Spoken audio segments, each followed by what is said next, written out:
South Korea's birth rate 0.8? It's the lowest in the world right now, the lowest. I don't even know what the Korean government is trying to do at this point anymore. You either gotta have extra money or time to have kids. Newlyweds these days have neither. Some of us, I don't want to name names, make pretty bad throat noises when they drink. And it makes me think that the throat is me? No. Is it me? It's not Travis. What if the future of an entire nation was quietly slipping away one child at a time? In South Korea, the world's most connected country, the next generation is vanishing before our eyes. For years, two things have been true. The world's population is increasing and its birth rate is falling. South Korea already had the world's lowest birth rate, but this week, new data showed it had fallen further. Imagine a society where playgrounds grow silent and schools close their doors. This is not science fiction, but a looming reality. South Korea is a land of miracles. In just a few decades, it rose from the ashes of war to become a global powerhouse, home to Samsung, K-pop, and some of the world's most ambitious young people. But behind the glitz and tech, a silent emergency is unfolding, one that threatens to reshape the nation's destiny. In 2023, South Korea's fertility rate reached a record low, 0.72 children per woman. That's not just the lowest in the world, it's a number that spells trouble for generations to come.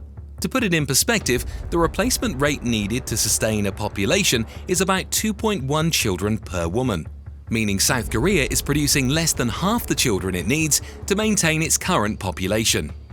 Why are so many South Koreans choosing not to have children? For many, it's not a choice at all. It's a calculation, a struggle between dreams and reality. The cost of raising a child, fierce competition for jobs, and relentless work culture have made parenthood feel impossible for many.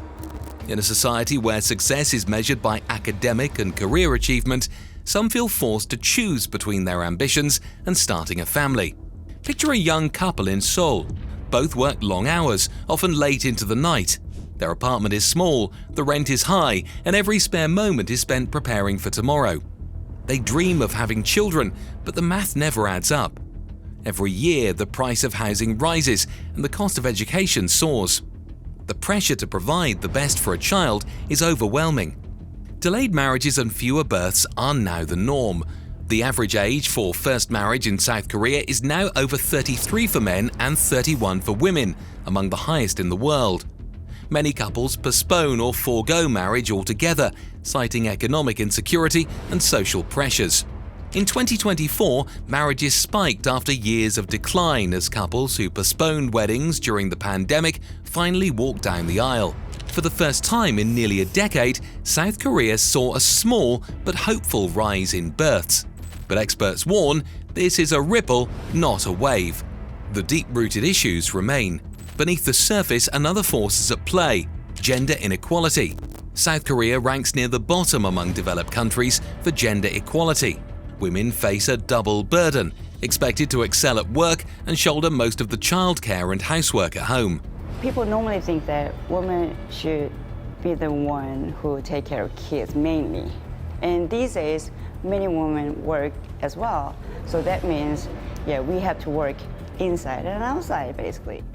Many women leave the workforce after having children, fearing career setbacks or discrimination. For some, the price of motherhood is simply too high. 성별 임금 격차가 한국의 가장 큰 나라 중에 하나거든요.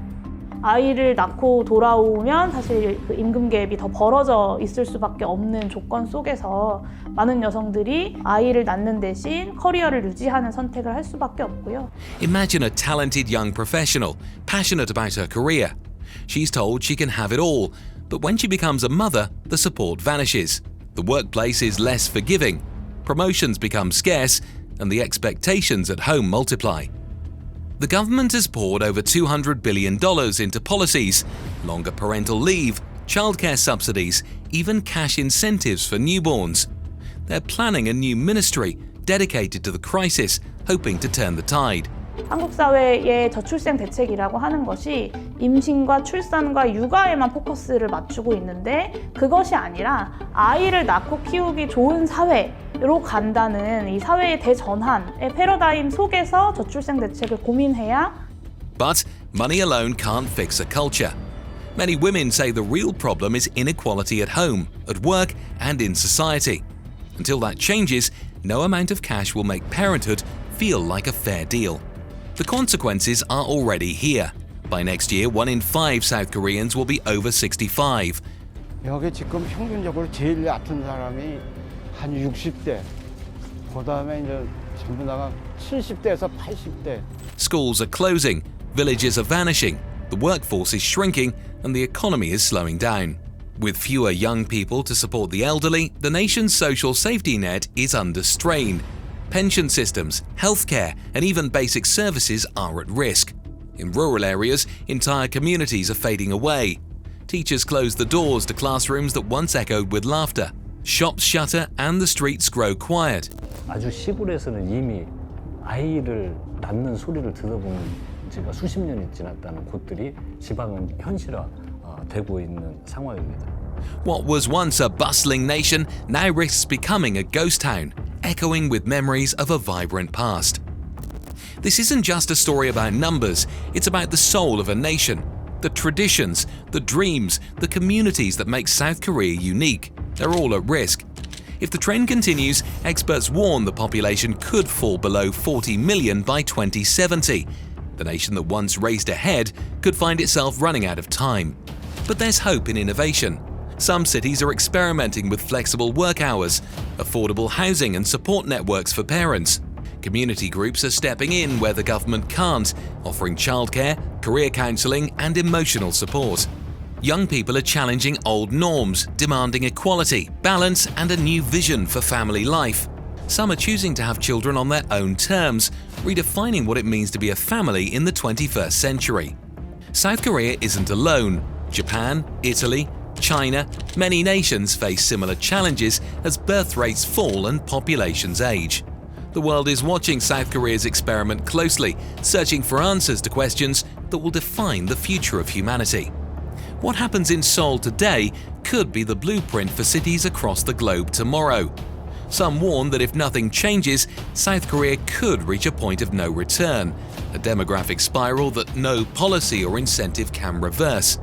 Others believe that with enough determination, creativity, and collective will, the nation can adapt and thrive in new ways. South Korea's fertility crisis is a warning and an opportunity. It's a chance to rethink what matters most, to build a society where starting a family isn't a sacrifice, but a joy. So, what do you think? Can South Korea turn the tide, or is this the beginning of a new chapter for the world's most connected nation? Let us know your thoughts below. If you found this story eye-opening, hit like, subscribe, and join us next time as we uncover the stories shaping our future.